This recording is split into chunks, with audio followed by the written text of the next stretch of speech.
মহিয়সী সেউজী সাহিত্য মঞ্চৰ সজ্জনত বাৰে বৰণীয়া সাংস্কৃতিক অনুষ্ঠান 2020 চনৰ ছেপ্টেম্বৰ মাহত জন্ম হোৱা ফেচবুকৰ এই মহিলা গ্ৰুপটোৱে বৰ্তমান সময়ত প্ৰত্যেকখন জিলাতেই নিজৰ একোখন কমিটি গঢ়ি তুলিছে।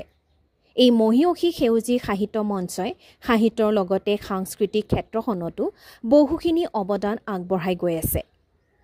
জ্যোতিচিত্ৰবন ৰুদ্ৰ বৰুৱা প্ৰেক্ষাগৃহত তেওঁলোকে এখন সুন্দৰ সাংস্কৃতিক সন্ধিয়াৰ লগতে কণ ল'ৰা ছোৱালীৰ মাজত এখন নৃত্য প্ৰতিযোগিতাৰ আয়োজন কৰে। যিখন প্ৰতিযোগিতাত বিচাৰক হিচাপে অসমৰ জনপ্ৰিয় কোৰিঅগ্ৰাফাৰ উদয় শংকৰ, ৰেডিঅ' জকাৰ আয়ুষ্মান আৰু নীলনয়ন উপস্থিত থাকে। এই সাংস্কৃতিক অনুষ্ঠানৰ মঞ্চ উদ্বোধন কৰে মহিয়সী সেউজী সাহিত্য মঞ্চৰ উপদেষ্টা তথা প্ৰাক্তন অধ্যাপিকা মিনতী চৌধুৰীয়ে আৰু বন্তি প্ৰজ্বলন কৰে মহিয়সী সেউজী সাহিত্য মঞ্চৰ প্ৰতিষ্ঠাপক ডক্টৰ বৰ্ণালী দাসে। News desk report NDS news. তাইৰ লগত লাগি থাকিবই লাগে, বিভিন্ন কথা আলোচনা কৰে, মোক মাতে, কেতিয়াবা উপস্থিত আহিব নোৱাৰোঁ, ভেম কৰে, খং কৰে। আজি আকৌ আহিলোঁ সাংস্কৃতিক সন্ধিয়া উদ্বোধন কৰিবলৈ। আচলতে আমি সঁচাকৈ মহিয়সী সেউজী সাহিত্য মঞ্চ খুব সৌভাগ্যৱতী বুলি ক'ব লাগিব, কিয়নো আজি এই মঞ্চখনত উদয়ক পাইছোঁ, নীলনয়নক পাইছোঁ, অংশুমানক পাইছোঁ। প্ৰতিগৰাকী মোৰ লগত খুব ভাল ঘনিষ্ঠ এটা সম্পৰ্ক, খুব ভাল বাই ভনী এটা সম্পৰ্ক আমাৰ। আৰু এনেকৈ যে তেওঁলোকে মোক মানে সহায় কৰিব বা সহযোগিতাৰ হাত আগবঢ়াব, তাৰ বাবে মই গৌৰৱান্বিত। লোকসকলক মই ধন্যবাদ জনাইছোঁ মোক ইয়ালৈ নিমন্ত্ৰণ কৰি অনাৰ বাবে। প্ৰথমতে জীয়ৰী কাৰোবাৰ, তাৰপিছতে বোৱাৰী, তাৰপিছতে শাহু, তেনেকৈ অন্যান্য ৰূপ নাৰীৰ। আৰু যেতিয়া নাৰীয়ে লাহেকৈ সাংসাৰিক হয়গৈ, প্ৰত্যেকগৰাকী মহিলাই নিজৰ বহুত ভাল লগা কাম চন্দুকত একেবাৰে চেপা মাৰি সোমোৱাই থৈ দিয়ে আৰু তলা লগাই দিয়ে। আৰু কেতিয়াবা সেই চন্দুকটো খোলো নাখায় আৰু চিৰজীৱনলৈ। গতিকে তাৰ মাজত যে তেওঁলোকে ওলাই আহি নিজৰ ভাল লগা কামখিনি কৰি লগতে আমাৰ যিসকল উঠি অহা প্ৰজন্ম তেওঁলোকক এখন মঞ্চ প্ৰদান কৰিছে, সেইটো বাবেই মই তেওঁলোকৰ কাৰণে এটা হাত চাপৰি বিচাৰিছোঁ। প্ৰথমতে মই মহিয়সী সেউজী সাহিত্য মঞ্চলৈ মই মোৰ আন্তৰিক কৃতজ্ঞতা আৰু ধন্যবাদ জ্ঞাপন কৰিছোঁ। ইমান সুন্দৰ এটি অনুষ্ঠান তেওঁলোকে আজি আয়োজিত কৰাৰ বাবে।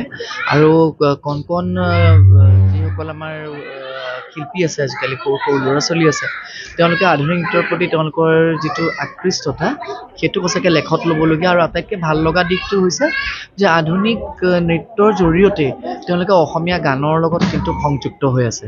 গতিকে সেইটো আমাৰ সকলোৰে কাৰণে এটা বৰ ডাঙৰ কথা। আৰু সকলোৱে ইমান সুন্দৰকৈ পাৰফৰ্ম কৰিছে আহি পেলাই।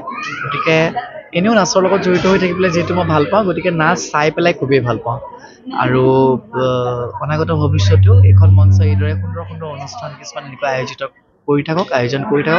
আৰু আয়োজন কৰা সকলোখিনি মহিলালৈ মই মোৰ আন্তৰিক কৃতজ্ঞতা ধন্যবাদ জ্ঞাপন কৰিছোঁ যে উঠি অহা প্ৰজন্মক এখন সুন্দৰ মঞ্চ দিয়াৰ বাবে। ধন্যবাদ। আচলতে প্ৰথমতে মই মহিয়সী সেউজী সাহিত্য মঞ্চৰ তৰফৰ পৰা অসমবাসী ৰাইজলৈ পলমকৈ হ'লেও অসমীয়া নৱবৰ্ষৰ শুভেচ্ছা জনাইছোঁ আৰু ৰঙালী বিহুৰো ওলগ জনাইছোঁ। আচলতে আন বছৰত আমি মহিয়সী সেউজী সাহিত্য মঞ্চৰ তৰফৰ পৰা ৰঙালী বিহু উপলক্ষে এটা সাংস্কৃতিক অনুষ্ঠানৰ আয়োজন কৰোঁ। কিন্তু এইবুলি দেশৰ পৰিস্থিতি সাপেক্ষে আমাৰ মনে নক'লে যে তেনেকুৱা এটা অনুষ্ঠানৰ আয়োজন কৰিম।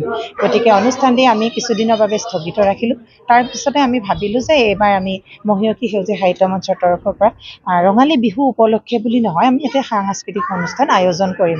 যিহেতু সদস্যসকলৰ এটা আশা আছে, সেইবাবে আমি আয়োজন কৰিলোঁ। আজি জ্যোতিচিত্ৰবনৰ ৰুদ্ৰ বৰুৱা প্ৰেক্ষাগৃহত অনুষ্ঠানটি চলি আছে এই মুহূৰ্তত। আৰু প্ৰতিযোগিতাৰ আয়োজন কৰিছিলোঁ আমি সৃষ্টিশীল নৃত্য, অসমীয়া আধুনিক নৃত্য, তেনেকুৱা আমি গীতসমূহ বাছনি কৰি দিয়া হৈছিলে। কহকা আৰু দলীয় ভিত্তিত আমি প্ৰতিযোগিতা কৰিছিলোঁ আৰু প্ৰতিযোগিতাত আশানুৰূপ ফল পাইছোঁ। বহুত আমাৰ কণ্টেষ্টেণ্ট আহিছে আৰু খুব ভাল লাগিছে। সকলোৰে পাৰদৰ্শিতা ক'বলগীয়া আৰু মন কৰিবলগীয়া।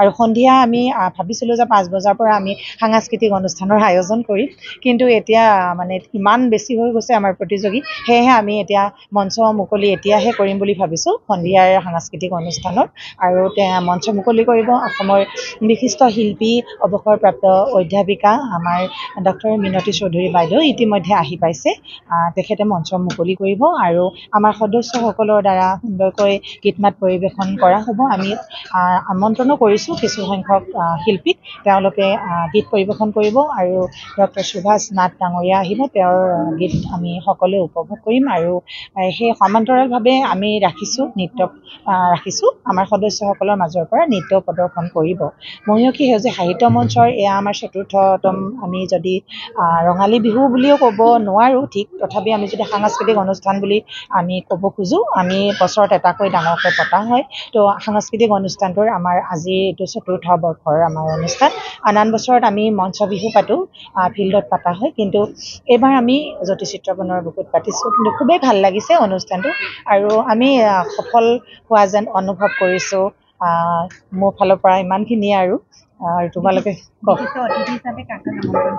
বিশিষ্ট অতিথি বুলি নহয় আমি আমন্ত্ৰিত অতিথি হিচাপে আমাৰ তেনেকৈ আমি যিহেতু মিটিং পতা নাই গতিকে আমি মিটিং হিচাপে আমি আমন্ত্ৰণ কৰা নাই তেওঁলোকৰ ভিতৰত আমি মাতিছোঁ আমাৰ বাইদেউকে মাতিছিলোঁ মিনতী চৌধুৰী বাইদেউ তেখেতটো আহিছে আৰু লগতে আমাৰ উদ্যোগী মহিলা এগৰাকী আহি পাইছে চাগে তেখেতো অৰ্পণা মজুমদাৰ ডাঙৰীয়ানী তেখেত আহিব অকণমান দেৰিকৈ আহি পাব তো তেখেতসকলকে মাতা হৈছিলে আমাৰ জ্যোতিচিত্ৰবনৰ উপাধ্যক্ষ সুনীল ৰাজখোৱা দাদা আহি গ'লগৈ ইতিমধ্যে দীপক দত্ত দাদা ছাউণ্ড ইঞ্জিনিয়াৰ জ্যোতিচিত্ৰবনৰ তেখেত আহিছে আৰু আমাৰ জ্যোতিচিত্ৰবনৰ অধ্যক্ষ মহাশয়ে আহিম বুলি কৈছে বাৰু গতিকে আমি এইখিনি আমি খুব অনুষ্টুপীয়াকৈ আমি পাতিছোঁ আৰু আমি আন বছৰ যেনেকৈ উলহ মালহেৰে পাতোঁ ফিল্ডত গৈ এইবাৰ হয়তো সিমানখিনি নহয় অকণমান ব্যতিক্ৰম হৈছে তথাপিও কণ শিশুসকলক এখন প্লেটফৰ্ম দিছোঁ সেইটো কাৰণে আমি নথৈ আনন্দিত হৈছোঁ আৰু সকলোৱে সুন্দৰভাৱে